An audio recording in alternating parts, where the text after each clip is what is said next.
नमस्कार, स्वागत है आपका, जहां सिर्फ 20 मिनट में मिलती है बिहार की हर बड़ी और काम की खबर। लेकिन खबरें शुरू करने से पहले कमेंट में जरूर बताइए कि आप बिहार के किस जिले और किस गांव से हमें देख रहे हैं। सम्राट चौधरी के सीएम बनने की चर्चा पर तेज प्रताप का तंज। कहा, पहले बिहार को नंबर 1 बनाए केंद्र बिहार की राजनीति में मुख्यमंत्री पद को लेकर चर्चाओं ने नया मोड़ ले लिया है। पूर्व मंत्री तेज प्रताप यादव ने इस पर तीखी प्रतिक्रिया दी। उन्होंने कहा कि सबसे पहले केंद्र सरकार को बिहार के विकास पर ध्यान देना चाहिए। तेज प्रताप ने स्पष्ट किया कि जनता अब केवल राजनीतिक बयानबाजी नहीं बल्कि ठोस विकास देखना चाहती है। किसानों, युवाओं और गरीबों के हित में ठोस कदम उठाने की जरूरत है। उन्होंने कहा कि अगर केंद्र और राज्य सरकार मिलकर काम करें तो बिहार को तेजी से आगे बढ़ाया जा सकता है। सम्राट चौधरी को मुख्यमंत्री बनाए जाने की संभावना पर उन्होंने कहा कि अगर ऐसा होता है तो उन्हें खुशी होगी, लेकिन जो भी नेता बने उसे बिहार के विकास को प्राथमिकता देनी चाहिए। तेज प्रताप ने कहा कि राजनीति में मतभेद होना स्वाभाविक है, लेकिन विकास के मुद्दे पर सभी दलों को एकजुट होकर काम करना चाहिए। उन्होंने युवाओं को अवसर देने और पलायन रोकने की जरूरत पर जोर दिया। बिहार में बदला मौसम का मिजाज। सीतामढ़ी समेत कई जिलों में बारिश और आंधी का अलर्ट। उत्तर भारत में सक्रिय पश्चिमी विक्षोभ, गांगेय पश्चिम बंगाल के ऊपर बने चक्रवाती परिसंचरण और पूर्वी भारत में निम्न दबाव क्षेत्र से बिहार के मौसम में बदलाव आया है। मौसम विभाग ने चेतावनी दी है कि बुधवार तक राज्य के ज्यादातर हिस्सों में बादल छाए रहेंगे और गरज चमक के साथ आंधी पानी की स्थिति बनेगी। सीतामढ़ी, शिवहर, मधुबनी, दरभंगा, शेखपुरा, समस्तीपुर, बेगूसराय, लखीसराय, किशनगंज और अररिया में 30 से 40 किलोमीटर प्रति घंटा की रफ्तार से हवा चलने और वज्रपात की संभावना है। पटना सहित 16 जिलों में अधिकतम तापमान में गिरावट दर्ज की गई। राजधानी का तापमान 31.5 डिग्री सेल्सियस रहा, जबकि कैमूर में 34.3 डिग्री सेल्सियस दर्ज किया गया। कृषि वैज्ञानिकों ने बताया कि मौसम में नमी आम और लीची की फसलों के लिए लाभदायक है, लेकिन ओलावृष्टि और तेज आंधी से नुकसान हो सकता है। गेहूं की फसल दाने भरने की अवस्था में है, ऐसे में हल्की वर्षा लाभकारी होगी। पेट्रोलियम कंपनियों ने ईंधन कमी की अफवाहों को भ्रामक बताया। उपभोक्ताओं को एसएमएस भेजकर दिया आश्वासन। देश में पेट्रोल और डीजल की कमी को लेकर इंटरनेट मीडिया पर फैल रही खबरों को प्रमुख तेल विपणन कंपनियों ने पूरी तरह निराधार बताया है। इंडियन ऑयल, भारत पेट्रोलियम और हिंदुस्तान पेट्रोलियम की ओर से उपभोक्ताओं को एसएमएस भेजकर स्पष्ट किया गया कि देश में ईंधन की पर्याप्त उपलब्धता है और किसी प्रकार की घबराहट की जरूरत नहीं है। कंपनियों ने कहा कि इंटरनेट मीडिया पर फैलाए जा रहे दावे भ्रामक हैं। सभी ईंधन केंद्रों पर पेट्रोल और डीजल की सप्लाई सामान्य है। संदेश में उपभोक्ताओं से अपील की गई कि वे अफवाहों पर ध्यान न दें और ईंधन का संतुलित उपयोग करें। बिहार में बंद चीनी मिलें होंगी चालू। सम्राट चौधरी ने इंसेंटिव पॉलिसी 2026 का किया ऐलान। गांधी मैदान के पास ज्ञान भवन में आयोजित गन्ना प्रौद्योगिकी सेमिनार में उप मुख्यमंत्री सम्राट चौधरी ने राज्य में बंद पड़ी चीनी मिलों को चालू करने और 25 नई मिल लगाने की घोषणा की। उन्होंने कहा कि बाहर मजदूरी करने वाले लोगों को 5 वर्षों के भीतर बिहार में ही रोजगार उपलब्ध कराया जाएगा। सम्राट चौधरी ने किसानों और कृषि वैज्ञानिकों से अपील की कि नई तकनीक के साथ पुरानी पद्धति की ओर लौटें ताकि खेती बेहतर हो सके।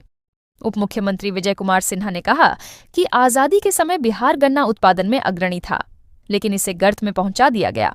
अब डबल इंजन की सरकार विकास को गति देने में लगी है। उद्योग मंत्री दिलीप जायसवाल ने कहा कि गन्ना केवल चीनी ही नहीं बल्कि ईंधन बनाने का भी काम करेगा। उन्होंने गन्ना की पैदावार बढ़ाने और किसानों को समय पर भुगतान सुनिश्चित करने की बात कही। पटना में बर्ड फ्लू का खतरा बरकरार। चिकन खरीदते समय जरूर पहने मास्क। कंकड़बाग के पोस्टल पार्क और चितकोहरा के कौशल नगर के 10 किलोमीटर के दायरे में बर्ड फ्लू संक्रमण की आशंका बनी हुई है। जिला पशुपालन पदाधिकारी डॉक्टर अरुण कुमार ने कहा कि ठीक से पका हुआ चिकन खाने में कोई समस्या नहीं है, क्योंकि 75 डिग्री सेल्सियस से ऊपर वायरस खत्म हो जाता है। लेकिन चिकन बेचने वाले, बिना मास्क खरीदने वाले या जिंदा पक्षी पालने वालों को सावधानी बरतनी चाहिए।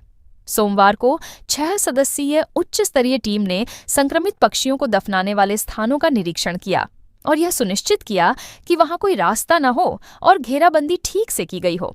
टीम ने यह भी देखा कि प्रतिबंधित क्षेत्र में चिकन की बिक्री न हो और संक्रमित पक्षियों के संपर्क में आए लोग स्वस्थ हों। मंगलवार को टीम सिविल सर्जन कार्यालय और राज्य स्वास्थ्य समिति से मुलाकात कर आगे के उपाय सुझाएगी। 52 करोड़ की सड़क से बदलेगी पटना सिटी की ट्रैफिक व्यवस्था, सीएम नीतीश कुमार ने किया निरीक्षण। मुख्यमंत्री नीतीश कुमार ने सोमवार को जेपी गंगा पथ से पटना साहिब रेलवे स्टेशन को जोड़ने वाले पटना घाट मार्ग के निर्माण कार्य का निरीक्षण किया। 52.54 करोड़ रुपए की लागत से 1.5 किलोमीटर लंबे संपर्क पथ का निर्माण जारी है। मुख्यमंत्री ने अधिकारियों को निर्देश दिया कि काम जल्द पूरा करें ताकि पटना सिटी की मंडियों और लोगों को जाम से राहत मिल सके। इस मार्ग से चौक शिकारपुर आरओबी के रास्ते NH 30 गुरु गोविंद सिंह पथ और जेपी गंगा पथ से दीदारगंज तक पहुंचना आसान होगा। निरीक्षण के दौरान जल संसाधन मंत्री विजय कुमार चौधरी, पथ निर्माण विभाग के सचिव पंकज कुमार पाल और कई अधिकारी मौजूद थे। मुख्यमंत्री ने भद्रघाट से दीदारगंज के बीच गंगा किनारे 2 लेन सड़क को 4 लेन में बदलने के कार्य का भी जायजा लिया। राज्यसभा चुनाव से पहले तेजस्वी का बड़ा दावा, बोले हमारे पास पर्याप्त नंबर, 5वीं सीट पर सस्पेंस। बिहार में राज्यसभा चुनाव को लेकर सियासी सरगर्मी तेज है। एनडीए ने 5 सीट जीतने का दावा किया है, वहीं महागठबंधन भी अपने उम्मीदवार की जीत को लेकर आश्वस्त है। मंगलवार को तेजस्वी यादव के आवास पर महागठबंधन के विधायकों की बैठक हुई। इसमें एआईएमआईएम और बसपा विधायक शामिल नहीं हुए। बैठक के बाद तेजस्वी ने कहा कि उनके पास पर्याप्त नंबर हैं और जीत तय है। राजद विधायक भाई वीरेंद्र ने दावा किया कि पार्टी का उम्मीदवार 41 से अधिक वोटों से जीत हासिल करेगा। बिहार की 5 राज्यसभा सीटों के लिए एनडीए ने नीतीश कुमार, रामनाथ ठाकुर, नितिन नवीन, शिवेश राम और उपेंद्र कुशवाहा को उम्मीदवार बनाया है। राजद ने एडी सिंह को उम्मीदवार बनाया है। विधानसभा के संख्या बल के हिसाब से जीत के लिए 41 वोट जरूरी हैं। इस गणित में राजद को 6 अतिरिक्त वोटों की दरकार है, जबकि एनडीए को 5वें प्रत्याशी की जीत के लिए 3 वोटों की आवश्यकता होगी। विक्रमशिला एक्सप्रेस में बेकाबू भीड़। भागलपुर स्टेशन पर सीट से 3 गुना ज्यादा यात्री होली के बाद लौटने वाले यात्रियों की भीड़ भागलपुर रेलवे जंक्शन पर लगातार बढ़ रही है। सोमवार को विक्रमशिला एक्सप्रेस की जनरल बोगियों में सीट पाने के लिए यात्रियों के बीच धक्का मुक्की और मारामारी की स्थिति बन गई। सुबह 5 बजे से ही लोग लाइन में लग गए थे। स्टेशन पर लगी कतार लगभग 800 मीटर लंबी थी। 4 जनरल बोगियों में करीब 400 सीटें हैं, लेकिन सोमवार को इनमें 1000 से अधिक यात्री सवार हो गए। भीड़ इतनी अधिक थी कि यात्रियों को खड़े होकर सफर करना पड़ा और कई लोगों को सांस लेने में भी कठिनाई हुई। आरपीएफ जवानों ने टिकट में अंकित नंबर के आधार पर यात्रियों को बोगियों में चढ़ाने की कोशिश की, लेकिन लाइन तोड़ने वालों से विवाद भी हुआ। कहलगांव, पीरपैंती, बांका, अमरपुर, तारापुर और नवगछिया सहित आसपास के इलाकों से आए श्रमिक वर्ग के यात्री कई घंटे लाइन में इंतजार करने के बाद ट्रेन में चढ़ पाए। अधिकारियों ने कहा कि आने वाले दिनों में भीड़ प्रबंधन और टिकट व्यवस्था पर विशेष ध्यान दिया जाएगा। पपीते की खेती बदल रही गया के किसानों की किस्मत। भदेजा गांव बना नकदी फसल का केंद्र गया।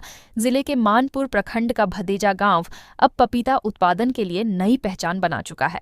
यहां 50 से अधिक किसान पिछले 40 वर्षों से पपीता की खेती कर रहे हैं और अच्छी आमदनी कमा रहे हैं।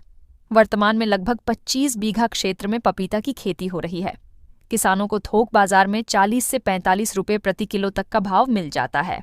किसानों का कहना है कि धान, गेहूं और पारंपरिक सब्जियों की तुलना में पपीता की खेती कम लागत और कम समय में ज्यादा लाभ देती है। खेती के लिए अच्छी जल निकासी वाली जमीन जरूरी होती है। पौधे लगाने के लिए 1.5 से 2 फीट गहरे गड्ढे में गोबर खाद और उपजाऊ मिट्टी मिलाकर पौधा लगाया जाता है। पौधों के बीच 6 से 8 फीट की दूरी रखी जाती है। 7 से 8 महीने में पेड़ फल देना शुरू कर देता है। किसान मोहम्मद जावेद बताते हैं कि पपीता की खेती से उन्हें हर साल करीब 3 लाख रुपए की आमदनी होती है। 5 कट्ठा जमीन में हर महीने लगभग 10 क्विंटल उत्पादन होता है, जिसे गया के बाजारों और पश्चिम बंगाल के व्यापारियों को बेचा जाता है। ईरान इजरायल तनाव की आंच आरा तक। एलपीजी सिलेंडर को लेकर बढ़ी चिंता। एजेंसियों ने कहा, घबराने की जरूरत नहीं। ईरान और इजरायल के बीच बढ़ते तनाव का असर अब आपूर्ति व्यवस्था को लेकर चर्चाओं में दिखने लगा है। भोजपुर जिले के आरा शहर में एलपीजी सिलेंडर की संभावित कमी को लेकर उपभोक्ताओं में चिंता है।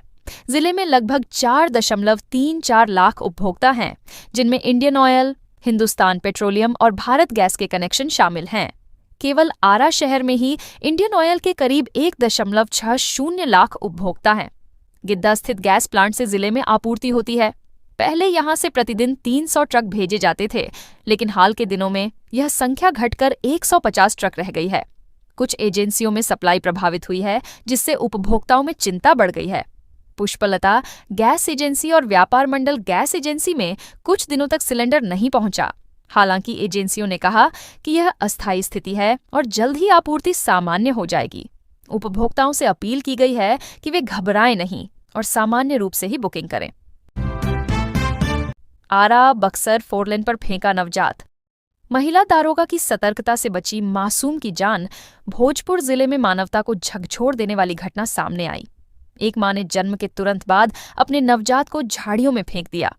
गजराजगंज ओपी क्षेत्र में मंगलवार दोपहर सूचना मिली कि आरा बक्सर 4 लेन किनारे कपड़े में लिपटा बच्चा पड़ा है। महिला दारोगा सोनी कुमारी मौके पर पहुंची और बच्चे को सुरक्षित बाहर निकालकर सदर अस्पताल आरा भेजा। वहां नवजात शिशु इकाई में इलाज चल रहा है। स्थानीय ग्रामीण की सतर्कता से पुलिस को समय पर जानकारी मिली। गजराजगंज ओपी प्रभारी चंचल मेहता ने बताया कि बच्चे के स्वजन की पहचान अब भी नहीं हो पाई है। बाल संरक्षण इकाई को सूचना दी गई है और मामले की जांच जारी है। मासूम की जान बचाने में पुलिस और महिला दारोगा की भूमिका अब चर्चा का विषय बन गई है। इंटर और मैट्रिक की कॉपियों में नोट, गाने और भावुक अपील। परीक्षकों के सामने अजीब हालात। बिहार में इंटर और मैट्रिक की उत्तर पुस्तिकाओं की जांच अंतिम चरण में है। जिला मुख्यालय के 6 मूल्यांकन केंद्रों पर लगभग 3 लाख कॉपियों की जांच की जा रही है। इंटर की कॉपियों का मूल्यांकन 10 मार्च तक और मैट्रिक की कॉपियों की जांच 13 मार्च तक पूरी होगी। परीक्षकों ने बताया कि कई कॉपियों में 100, 200 और 500 रुपए तक के नोट चिपकाए मिले। कुछ छात्रों ने सवालों के जवाब की जगह फिल्मी गानों के बोल लिख दिए। इंटर हिंदी की कॉपियां जांच रही परीक्षक अर्पिता, सीमा, रूपम और जयललिता ने कहा कि कई छात्र निबंध की जगह 2-3 पन्नों तक गीत लिख देते हैं। कई परीक्षार्थियों ने भावुक अपील भी की।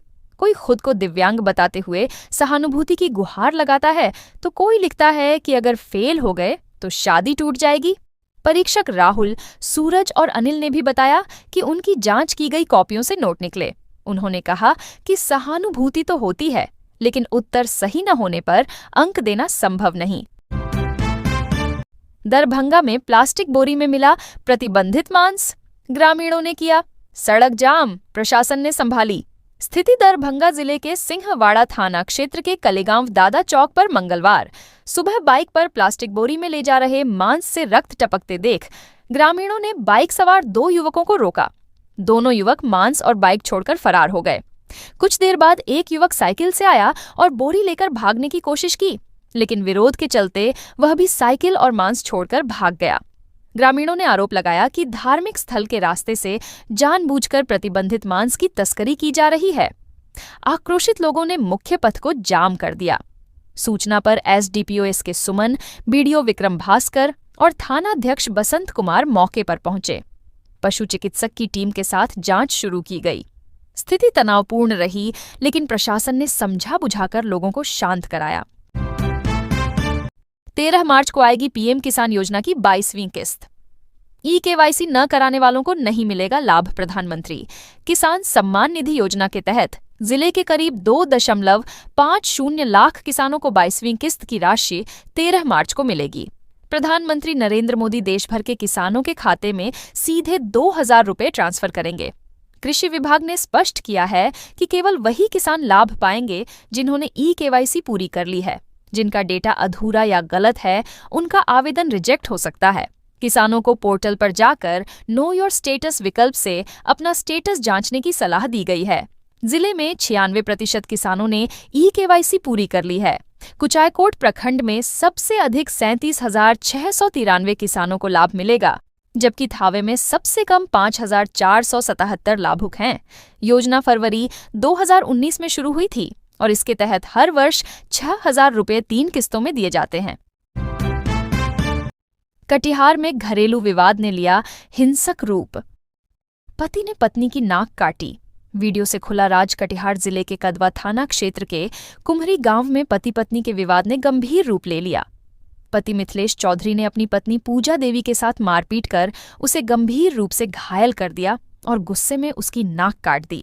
पूजा देवी ने बताया कि उन्हें पति के दूसरी महिला से संबंध होने की जानकारी मोबाइल में मौजूद वीडियो से मिली थी।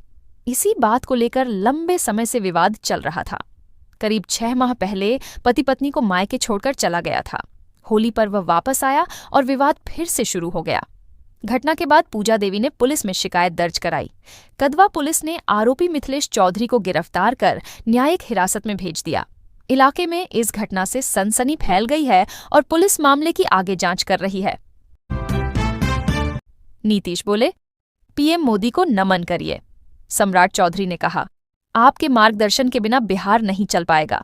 मधेपुरा में समृद्धि यात्रा के दौरान मुख्यमंत्री नीतीश कुमार ने बीएन मंडल विश्वविद्यालय के नॉर्थ कैंपस मैदान में जनता से सीधा संवाद किया। उन्होंने 20 वर्षों की उपलब्धियां गिनाते हुए कहा कि नवंबर 2005 से पहले बिहार की स्थिति बेहद खराब थी। सड़कें नहीं थीं, बिजली पानी की किल्लत थी और अस्पतालों की बदहाली किसी से छिपी नहीं थी। नीतीश ने कहा कि अब बिहार में कानून का राज है, भय का माहौल नहीं है और विकास हो रहा है।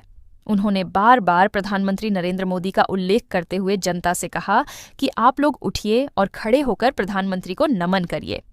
उन्होंने दावा किया कि केंद्र सरकार के सहयोग से बिहार तेजी से आगे बढ़ रहा है और अगले 5 वर्षों में अग्रणी राज्यों की श्रेणी में शामिल होगा। मुख्यमंत्री ने बाबा सिंहेश्वर धाम के विकास, 1 करोड़ युवाओं को रोजगार देने, हर घर बिजली और अब मुफ्त सौर ऊर्जा संयंत्र लगाने की योजना का ऐलान किया। पीके का मोदी शाह परिवार कहा, युवाओं की मौत पर क्यों नहीं बोलते? गुजरात के सूरत में केमिकल फैक्ट्री हादसे में रोहतास जिले के 4 युवकों की मौत के बाद जनसुराज पार्टी के संस्थापक प्रशांत किशोर मंगलवार को पीड़ित परिवारों से मिलने पहुंचे।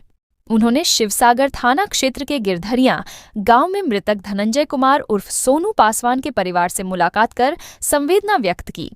मीडिया से बातचीत में पीके ने केंद्र और राज्य सरकार पर निशाना साधा। उन्होंने कहा कि प्रधानमंत्री नरेंद्र मोदी और गृह मंत्री अमित शाह चुनाव के समय बिहार आकर वोट मांगते हैं, लेकिन ऐसी दुखद घटनाओं पर चुप रहते हैं। उन्होंने आरोप लगाया कि शवों को समय पर घर भेजने में भी लापरवाही हुई। पीके ने कहा कि बिहार में रोजगार के अवसरों की भारी कमी है। इसी कारण युवाओं को दूसरे राज्यों में पलायन करना पड़ता है और खतरनाक परिस्थितियों में काम करना पड़ता है। उन्होंने प्रशासन से मृतक परिवार को जल्द मुआवजा और सरकारी सहायता देने की मांग की। सुपौल में समृद्धि यात्रा के दौरान सीएम नीतीश पर बोले सम्राट। सभा में गूंजी तालियां। सुपौल में मंगलवार को मुख्यमंत्री नीतीश कुमार ने समृद्धि यात्रा की शुरुआत की। उन्होंने अपने 20 वर्षों की उपलब्धियां गिनाई और राजद सरकार के द्वार की अराजकता पर तीखा हमला किया।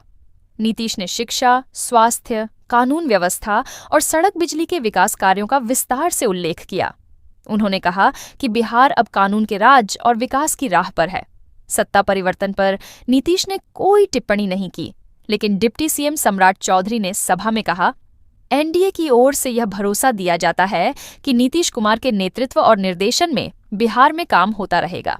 इस बयान पर सभा में जोरदार तालियां गूंज उठीं। भीड़ ने माना कि नीतीश कुमार का सम्मान बना रहना चाहिए और उनके मार्गदर्शन में राज्य स्थिरता और विकास की ओर बढ़ेगा। पश्चिम चंपारण में गहराया गैस संकट। होटल रेस्टोरेंट पर ताले की नौबत। अंतर्राष्ट्रीय युद्ध और आपूर्ति व्यवस्था प्रभावित होने से पश्चिम चंपारण में रसोई गैस सिलेंडर की किल्लत बढ़ गई है। गैस एजेंसियों पर लंबी कतारें लग रही हैं, लेकिन मांग के अनुरूप आपूर्ति नहीं हो रही। कमर्शियल सिलेंडर की सप्लाई बंद कर दी गई है।